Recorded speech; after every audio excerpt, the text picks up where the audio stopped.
ಒಂದು ಕಾಲದಲ್ಲಿ ಕರ್ನಾಟಕದಲ್ಲಿ ಬಿಜೆಪಿ ಅಂದರೆ ಜನಾರ್ದನ್ ರೆಡ್ಡಿ ಅಂದರೆ ಬಿಜೆಪಿ ಅನ್ನುವ ಹಂತ ಇತ್ತು. ಅದಾದ ಮೇಲೆ ಆದಂಥ ಬೇರೆ ಬೇರೆ ಪೊಲಿಟಿಕಲ್ ಡೆವಲಪ್ಮೆಂಟ್ಗಳ ನಂತರ ಈಗ ಮತ್ತೆ ಜನಾರ್ದನ್ ರೆಡ್ಡಿ ಬಿಜೆಪಿಗೆ ಬಂದರು. 1.5 ವರ್ಷ ಆಯಿತು.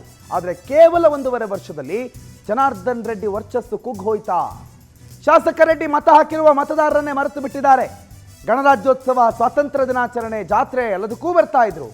ರಾಜಕೀಯವಾಗಿ ಗಂಗಾವತಿ ಅವ್ರ ಕೈ ಹಿಡಿದಿತ್ತು. ಆದರೆ ಈಗ ಕ್ಷೇತ್ರದಲ್ಲಿ ವಾಸ್ತವ್ಯ ಇಲ್ಲ. ಬಹುತೇಕ ಬಳ್ಳಾರಿಯಲ್ಲಿರ್ತಾರೆ, ಬೆಂಗಳೂರಲ್ಲಿರ್ತಾರೆ, ಅಲ್ಲೇ ಕಾಲ ಕಳೀತಾರೆ. ಜನರ ಕೈಗೆ ಸಿಗಲ್ಲ, ಮೊಬೈಲ್ ಸಂಪರ್ಕಕ್ಕೂ ಸಿಗಲ್ಲ, ಅಭಿವೃದ್ಧಿ ಕೆಲಸಗಳಿಲ್ಲ. ಕ್ಷೇತ್ರದ ಜನ ನರಕ ಯಾತನೆ ಅನುಭವಿಸ್ತಿದ್ದಾರೆ. ತಿಂಗಳಿಗೊಮ್ಮೆನೋ ಅಥವಾ 2 ತಿಂಗಳಿಗೊಮ್ಮೆನೋ ಬರ್ತಾರೆ, ಸಂಜೆ ಹೋಗ್ತಾರೆ. ಗಂಗಾವತಿ ಕ್ಷೇತ್ರದಲ್ಲಿ ಹಿಡಿತವನ್ನು ಕಳೆದುಕೊಳ್ತಿದ್ದಾರೆ ಜನಾರ್ದನ್ ರೆಡ್ಡಿ. ಸೊ ಅನುಪಸ್ಥಿತಿಯಲ್ಲಿ ಕೆಲ ಬೆಂಬಲಿಗರು ದರ್ಬಾರ್ ಮಾಡ್ತಿದ್ದಾರೆ ಜನಾರ್ದನ್ ರೆಡ್ಡಿ ಅವರ ಹೆಸರು ಹೇಳ್ಕೊಂಡು. ಕೆಲವರು ಜನಾರ್ದನ್ ರೆಡ್ಡಿ ಇಲ್ಲ ನೋಡಿ, ಓಟ್ ಹಾಕಿದ್ರಲ್ಲ ಅನುಭವಿಸಿ ಅಂತ ಹೇಳಿ ಹೀಯಾಳಿಸ್ಕೊಂಡು ಓಡಾಡ್ತಿದ್ದಾರೆ. ಒಟ್ಟಾರೆ ಇಲ್ಲಿ ಮತ ಹಾಕಿರುವ ಜನ ಮಾತ್ರ ಅತಂತ್ರರಾಗಿದ್ದಾರೆ. ಏನೋ ಮತ ಹಾಕಿದ್ವಿ, ಗೆಲ್ಲಿಸಿದ್ವಿ, ಜನಾರ್ದನ್ ರೆಡ್ಡಿ ಅವರು ನಮ್ಮ ಜನಾರ್ದನ್ ರೆಡ್ಡಿ ಅಂತ. ಆದರೆ ಜನಾರ್ದನ್ ರೆಡ್ಡಿ ಅವರು ಗೆದ್ದ ನಂತರ ಎಲ್ಲೋ 1 ತಿಂಗಳಿಗೊಂದು ಸಲ, 2 ತಿಂಗಳಿಗೊಂದು ಸಲ, 1 ಸ್ಥಳ ಹೋಗ್ತಾರೆ. 1 ದಿನ ಬೆಳಿಗ್ಗೆ ಹೋಗಿ ಸಂಜೆ ವಾಪಸ್ ಹೊರಟುಬಿಡ್ತಾರೆ.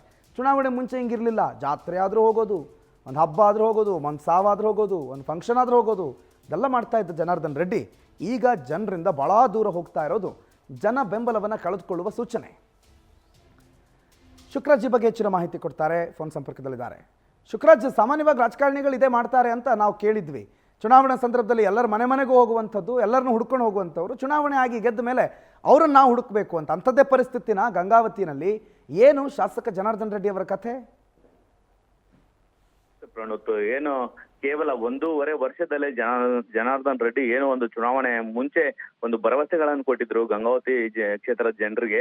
ಆ ಎಲ್ಲಾ ಭರವಸೆಗಳು ಇದೀಗ ಹುಸಿಗೊಳ್ತಾ ಇದೆ ಅನ್ನೋದಕ್ಕೆ ಈಗ ಏನು ಜನರಲ್ಲಿರೋ ಒಂದು ಅಸಮಾಧಾನನೇ ಕಾರಣ ಅಂತ ಹೇಳ್ಬೋದು. ಯಾಕಂತಂದ್ರೆ ಅವರು ಗಂಗಾವತಿ ಕ್ಷೇತ್ರದಲ್ಲಿ ಕೇವಲ ಗಣರಾಜ್ಯೋತ್ಸವ, ಹಬ್ಬ ಹರಿದಿನಗಳಿಗೆ ಮಾತ್ರ, ಈ ಒಂದು ಜಾತ್ರೆ ಸಮಯದಲ್ಲಿ ಬಂದು ಹೋಗುವಂತ ದಿನಗಳಿಗೆ ಮಾತ್ರ ಅವರು ಸೀಮಿತ ಆಗಿದ್ದಾರೆ ಅಂತ ಅನ್ಸುತ್ತೆ. ಯಾಕಂತಂದ್ರೆ ಜನರ ಕೈಗೆ ಅವರು ಜನಾರ್ದನ್ ರೆಡ್ಡಿ ಸಿಗ್ತಾ ಇಲ್ಲ. ಇತ್ತೀಚಿನ ದಿನಗಳಲ್ಲಿ ನಾವು ನೋಡ್ತಾ ಇದ್ವಿ, ಅವರು ಸ್ಟೇಟ್ ಲೆವೆಲ್ ಮತ್ತು ಸೆಂಟ್ರಲ್ ಲೆವೆಲ್ ಪಾಲಿಟಿಕ್ಸ್ ನಲ್ಲಿ ಬ್ಯುಸಿ ಆಗಿರೋದ್ರಿಂದ ಕೇವಲ ಬೆಂಗಳೂರಿನಲ್ಲಿ ಅಥವಾ ಇತ್ತೀಚೆಗೆ ಅವರಿಗೆ ಬಳ್ಳಾರಿಗೆ ಹೋಗುವ ಒಂದು ಅವಕಾಶ ಸಿಕ್ಕಾಗಿನಿಂದ ಬಳ್ಳಾರಿ ಮೇಲೆ ಹೆಚ್ಚಿನ ಪ್ರೀತಿ ತೋರ್ತಾ ಇದ್ದಾರೆ. ಪ್ರತಿಯೊಂದು ಕಾರ್ಯಕ್ರಮದ ಕೂಡ ಅವರು ಬಳ್ಳಾರಿಗೆ ಹೋಗ್ತಾ ಇದ್ದಾರೆ. ಇಲ್ಲಿಯ ಏನು ಈ ಒಂದು ಗಂಗಾವತಿ ಕ್ಷೇತ್ರದ ಜನರಿಗೆ ಅವರು ಸಿಗ್ತಾ ಇಲ್ಲ ಅನ್ನೋ ಒಂದು ಆರೋಪ ಕೂಡ ಈಗ ಕೇಳಿ ಬರ್ತಾ ಇದೆ. ಈಗ ಯಾಕಂತಂದ್ರೆ ಈಗ ಮೊದಲಿಗೆ ಆದ್ರೆ ಸ್ಥಳೀಯ ಶಾಸಕರನ್ನ ನಾವು ಗೆಲ್ತಿದ್ರೆ ಇಲ್ಲೇ ಇರ್ತಾ ಇದ್ರು. ನಾವು ಏನಾದ್ರೂ ಕಷ್ಟ ಇತ್ತಂದ್ರೆ ಅವ್ರ ಮನೆಗೆ ಹೋಗ್ಬೋದಾಗಿತ್ತು. ಆದ್ರೆ ಇದೀಗ ಜನಾರ್ದನ್ ರೆಡ್ಡಿ ಒಂದು ವೇಳೆ ಅವರು ಗಂಗಾವತಿ ಬಂದ್ರು ಕೂಡ ಅವ್ರ ಮನೆಗೆ ಹೋಗುವಂತ ಅವಕಾಶ ಇಲ್ಲ. ಯಾಕಂತಂದ್ರೆ ಸಾಕಷ್ಟು ಸ್ಟ್ರಿಕ್ಟ್ ಇದೆ. ಅವ್ರ ಮನೆಗೆ ಹೋಗ್ಬೇಕಾದ್ರೆ ಯಾವ ಸಮಯದಲ್ಲಿ ಹೋಗ್ಬೇಕು ಅಂತಂದು ನೀವು ಮೊದಲೇ ನಿರ್ಧಾರ ಆಗಿರ್ಬೇಕು. ಇಂದಿನ ದಿನನೇ ಇಂಥ ಸಮಯದಲ್ಲಿ ನೀವು ಬರ್ಬೇಕು ಅಂತ ನಿರ್ಧಾರ ಆಗಬೇಕು. ಜನಗಳ ಯಾವ ಸಮಯದಲ್ಲಿ ಸಿಗ್ತಾರೆ ಅನ್ನೋದು ಕೂಡ ಇಂದಿನ ದಿನ ಅವರ ಒಂದು ಬೆಂಬಲಿಗರನ್ನು ಕೇಳ್ಕೊಂಡು ಹೋಗುವಂತ ಪರಿಸ್ಥಿತಿ ಗಂಗಾವತಿ ಕ್ಷೇತ್ರದ ಜನರಿಗೆ ಬಂದೊದಗಿದೆ.